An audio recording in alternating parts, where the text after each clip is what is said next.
Hi hello friends welcome back to our channel. So ఈ రోజు నుంచేసి మన తెలంగాణలో ఉన్న రైతులకైతే రైతు భరోసా సంబంధించిన డబ్బులు ఎప్పుడెప్పుడు అని చాలా మంది రైతన్నలు అయితే అడుగుతున్నారండి. సో ప్రభుత్వం మారినప్పటి నుంచి రైతుల ఖాతాలో రైతు భరోసా సంబంధించిన డబ్బులు సరైన టైంలో రావట్లేదని ఇప్పటికే చాలా మంది రైతులైతే అడుగుతున్నారు కదా.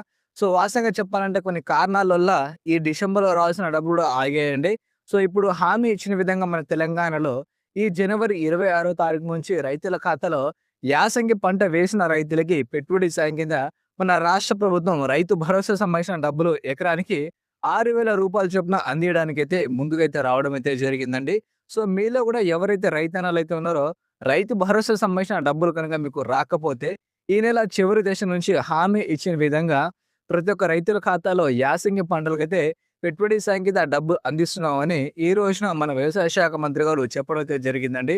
సో హామీ ఇచ్చిన విధంగా మీరు డబ్బులు పొందాలంటే మీ దగ్గర పట్టా పాస్ పుస్తకం కంపల్సరీ ఉండాలి.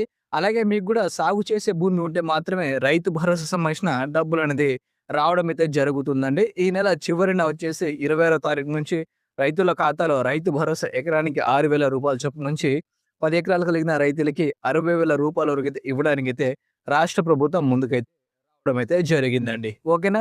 So thank you for watching friends.